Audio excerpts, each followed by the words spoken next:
올해 우리 대한불교 조계종의 표어가 그뿐만 아니라 모든 종단의 종단 또 각 종파들의 표어가 마음은 안정으로 세상은 화합으로 이래 되어 있습니다. 그러면 모든 사람들이 마음이 이미 안정되어 있고 세상이 이미 다 화합이 되어 있다면 이 말을 할 필요가 있었을까요? 네, 안 돼 있으니까 하는 거죠. 그랬을 때 그러면 저는 오늘 주제를 본문 주제를 부처님 오심 찬탄 봉축이라는 것을 주제입니다. 부처님이 오심을 찬탄하고 봉축이다라는 거죠. 부처님께서 2570년 전에 오셨어요. 그러면은 세상에나 1000년 전의 것도 우리 것도 기억을 못하는데 2570년 전에 부처님과 나와 뭔 상관이야 라고 하잖아요. 여러분들 상관이 없으면 여기 오셨겠습니까? 상관이 있으니까 오셨죠. 그죠? 상관이 있습니다.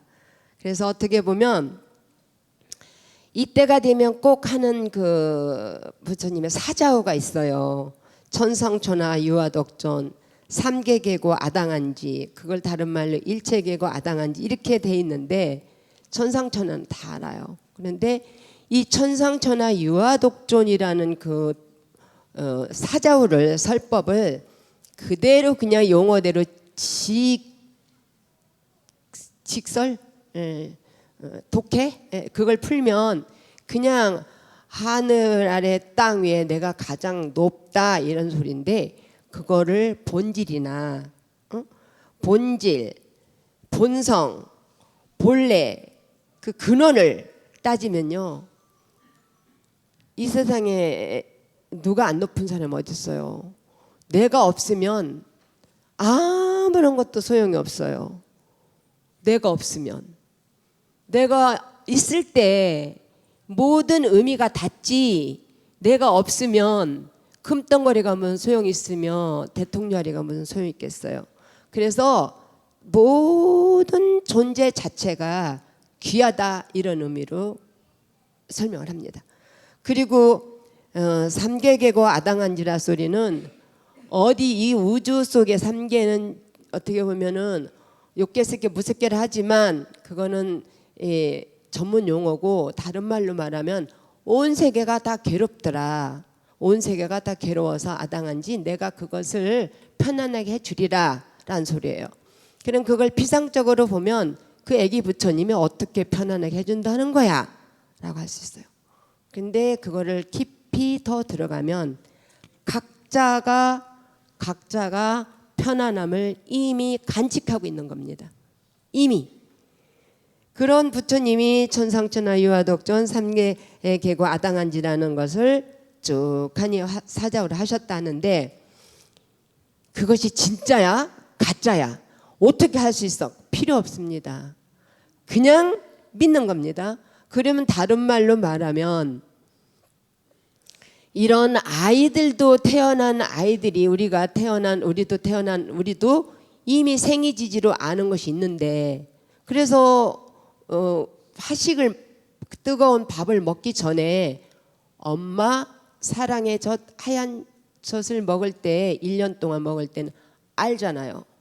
전생을 알잖아요. 그러니까 돌 때 쭉 늘어놓고 그걸 잡아보라 하잖아요. 그런가 하면 티벳도 지금도 환생에 대한 거를 증명해내요. 그렇다면 부처님께서는 바로 부처님이 되신 게 아니라 엄청난 생을 거듭하면서 공덕도 짓고 복덕도 짓고 자비와 지혜 모든 공부를 하신 분이 스스로가 나는 이때가 태어날 때가 됐구나 하고 오셨는데 어떻게 안 걸어요? 걷죠. 어떻게 말을 안 해요? 하시죠. 다만 그 세계를 그럼 돌 때 내가 잡은 걸 기억하나요? 못해요.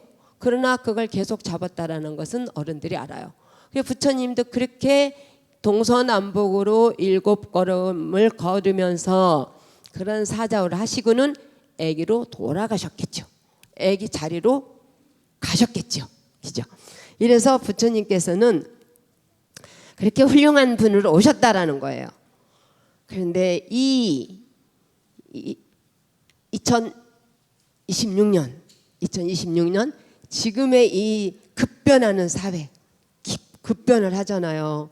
참 어떻게 보면 몇 년 전에 코로나로 인해서 온 세계가 뒤흔들었던 것이 5년 아니에요. 5년 안에 또 작년에는 진짜 온 국민의 가슴을 태우는 듯한 산불이 났어요.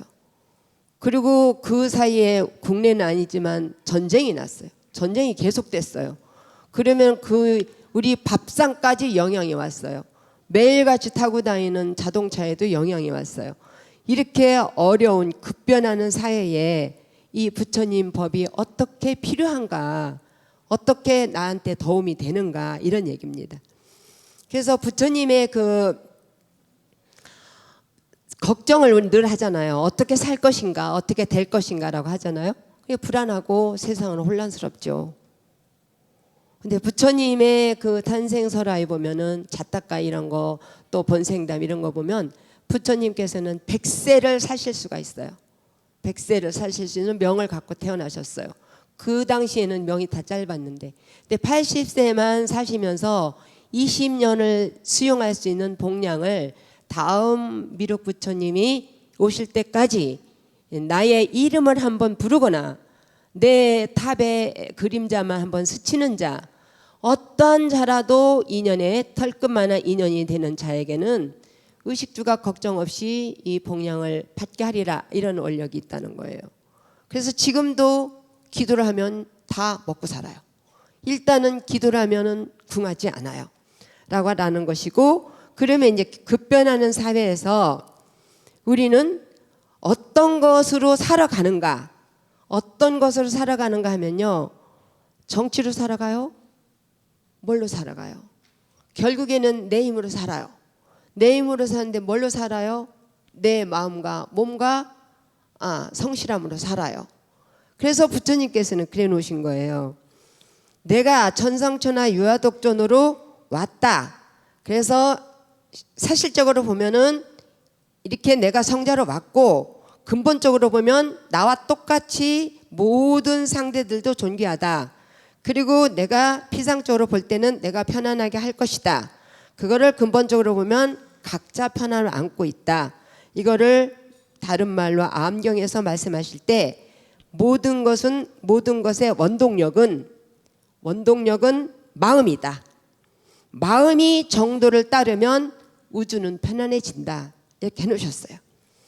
부처님께서는 길에서 나셔서 길에서 생활하시다가 길에서 가셨어요. 그러면 어떻게 법문을 많이 해놓으셨냐면 제일 먼저 설하신 거는 화엄경이에요. 근데 그 화엄경이 너무 난해하고 어렵고 비치고 근본이기 때문에 낮춰서 암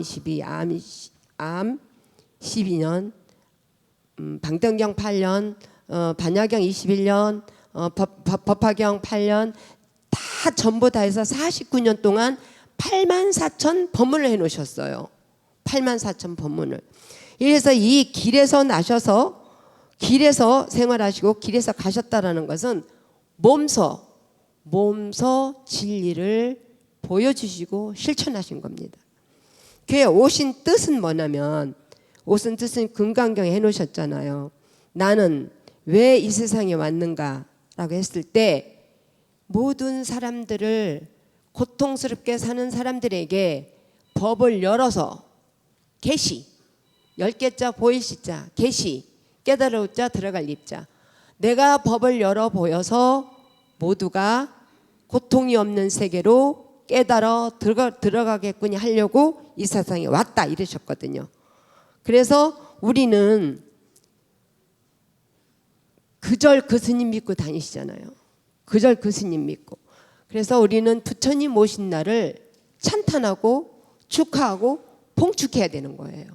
그랬을 때에 나한테 있는 불성에, 나한테 가지고 있는 그 가능성, 정말 주흉의 핵 어떠한 에너지, 핵, 빛, 거기에 엄청난 접속이 되는 거예요. 그런 마음을 가졌을 때, 접속을 가지면 우리는 안 되는 일이 없어요. 왜? 부처님의 그는 불성이나 나의 불성이 똑같고 부처님 생명이나 나의 생명이 똑같고 진흙 속에 있는 금반지나 내 손에 있는 금반지나 금의 성분이 똑같고 그렇기 때문에 그 연만 닿으면 인연이 닿고 시절 인연이 닿고 접속이 되면 안 되는 일이 없는 거예요. 그래서 우리가 우리 뜻에 부처님과 나와 부처님 나 연계성 또 연관성 유기성 영양 인연 이런 관계로 인해서 우리 몇 천 년이 지났거나 말았거나 몇 천 년이 지났다는 시공에 초월해서 바로 부처님과 여러분들이 함께 될 수 있는 것이 이 부처님 진법입니다. 그러면은 이 연계성이 있는가 없는가라고 했을 때 저는 100% 믿습니다. 이분법으로 보는 게 아니라 본질적으로. 그래서 부처님께서는 두두물물이 다 보배스럽다. 또 꽃꽂이 하는 사람들은 이 지상에 있는 풀들이 다 꽃꽂이 할 수 있는 걸로 보여요. 뭐냐면 또 사랑에 잠겨 있는 사람은 오며 가며 다 사랑만 느껴요. 이게 지금 뭐냐면 일체 유심조인 거예요. 모두가 내 마음속에 품어져 있기 때문에. 그래서 이제 부처님께서 많은 것을 남겨놓으셨는데 딱 추격을 하면은 두 가지예요. 두 가지. 하나는 뭐냐면 신앙체계와 수행체계인데 신앙체계라는 건 여러분들 같이 계속 믿고 부처님을 믿고 존중하고 찬탄하고 기도하고 공덕을 짓는 거예요. 그것은 부처님을 대상으로 하지만 여러분들 내면에 가능성이 있는 거예요. 그 가능성과 부처님의 이 실력이 닿을 때까지. 그래서 그거를 다른 말로 가피라 하고 이실력이라 하고 방편이라 하고 사상이라 하고 84,000 법문이라 합니다. 그래 우리는 연등에 이제 불을 밝힙니다. 그래서 제일 앞에다 달고 싶어 하고 큰 등에다 달고 싶어 하고 부처님 코앞에다 달고 싶어 합니다. 근데 이 등은 어두울 때에 빛을 발하잖아요. 어두울 때 빛을 발해요. 그래서 부처님의 마지막에 그런 아주 소중한 말씀은 뭐냐면 해양이라는 건데 해양이라는 건데 나만 잘 되고자 하는 것은 중생세계고 더불어서 잘 됐으면 좋겠다는 것이 보살세계고 내가 처하는 곳마다 모든 고통이 사라졌으면 좋겠다. 다음 생에도 내가 좀 더 보살로 살 수 있는 삶을 선택했으면 좋겠다는 것이 부처님의 세계예요. 그래서 우리가 절에 오셔서 기도하다 보면은 굉장히 이기적이 될 수 있어요. 내 축원 많이 해달라, 내 자리, 내 밥자리, 뭐 어떤 내 저때 할 수가 있는데 일단 이 법룡사란들에 여러분들이 오셨다 하면 연등이 어디가 켜져 있던 이름이 어떻게 됐던 이미 부처님 품 안에 들어오신 거기 때문에 한 마음을 턱 내려놓으시면 여러분들은 안 되는 일이 없다라는 걸 말씀드리고요. 무수한 사연에 소원을 담아서 등을 키는데 불안한 사람은 안정되게 그리고 반목하는 세상은 화합으로 원망하는 사람은 정말 용서와 화해하고 증오가 꽉 찬 사람은 사랑으로 그리고 전쟁은 평화로 이런 원을 담아서 등을 밝힙니다. 마지막에 첫 번째 태어나실 때는 천상천하 유아독존 삼계계고 아당한지를 하셨다면 마지막 떠나실 때의 법문을 이렇게 놓으셨습니다. 현혹되지 마라. 게으르지 마라. 이 세상 가장 행복한 사람은 누구일까? 스스로 잘 놀 줄 아는 사람, 스스로 잘 알아차림하는 사람, 스스로 잘 길들여지는 사람, 이거를 딱 내고절 해놓은 것이 자등명 법등명이다라고 하셨습니다. 자등명 법등명으로서 나의 스승을 삼아라라고 하셨습니다.